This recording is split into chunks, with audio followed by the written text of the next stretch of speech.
Rawhi, part 2, scene 1. Yeah, so I started the story of this guy yesterday.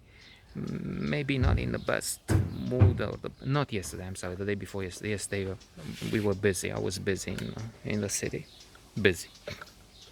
Anyway, um, also talking. That time talking with real person, unlike here talking to no one, to the void, to the net. But talking to someone who is a believer in conspiracy theories, so in that this is a much better medium, much better than.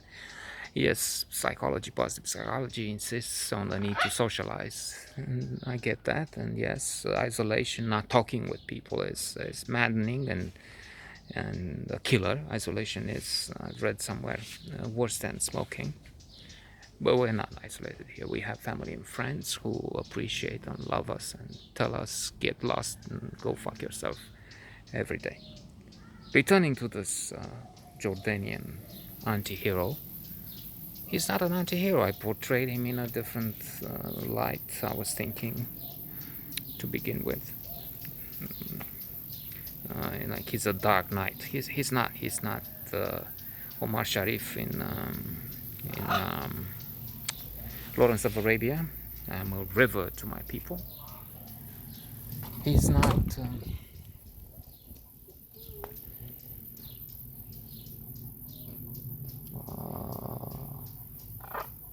No, I'm sorry. That's Anthony Quinn who's doing this.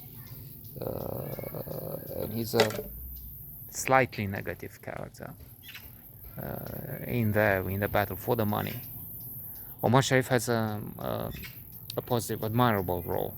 He's noble, perhaps also sheikh himself. Let's not get into that now. This is not about Lawrence of Arabia, and our Rawhi is not a prince. But he's complex. Let's in the chapter 2, because I see I'm going to give him. Well, he's the pretext. Supposedly I'm talking about him, but he's mentioned in one sentence, and then if he gets another tomorrow, we can have 4, 5, 7 chapters for him too. Especially since he's not altogether negative. It started with that. It's not gratitude, it's revenge, and it's the short movies to say, fuck you, Rawhi. No.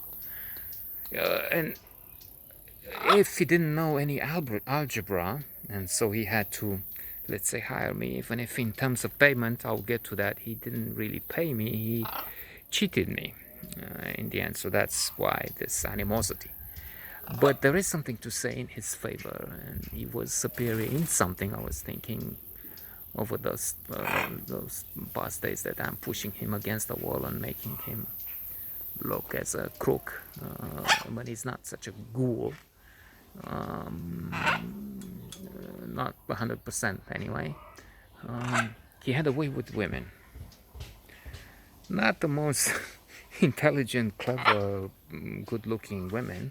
He liked those too, and sometimes he was interesting, but he was also keen and had success with a what do you call vulgar sort. He had a wife. Oh my God, I don't know how they met. Maybe in the bus. She was a bus controller. They had those teams. They still have. Because one has to pay for public transport still. We're not Estonia, or I don't know, there's a country where in some city in Tallinn, or they said, okay, we want to encourage people to use public transportation, therefore that's free. No, so people avoid paying it, and then they have those teams of controllers. They jump on the bus, and then they have to quarrel and try and extract a fine from those who are caught without paying. So this is what this woman did. And to refer to psychology again, there are professions which require one to be negative, and vice versa. If you do this job, you are negative. You go home and you. The example given in one of the lectures, maybe it's Sean Acor of Harvard, one goes home and, or maybe Talbe Shahar, financial analysts. Once in a while, they present the wife with a chart and they say, okay, Friday at 11 a.m., you left the door open. Tuesday at 5 p.m., you didn't get the garbage can on the side there, to things like that. They're focused, they have professional defect, we used to call it here, defect professional. But on the other hand, it's needed. Police detectives who investigate murders, financial controllers need to be negative, because the negative type has a sense for the detail, is better at detail. The positives are better at seeing the big picture, but not the details. They miss details. Traffic controller, there's one, and she's not just negative, she's abysmal, man.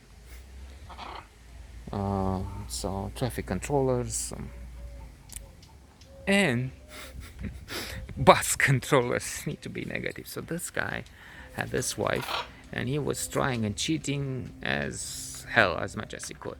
They had an advantage, and then there's also this other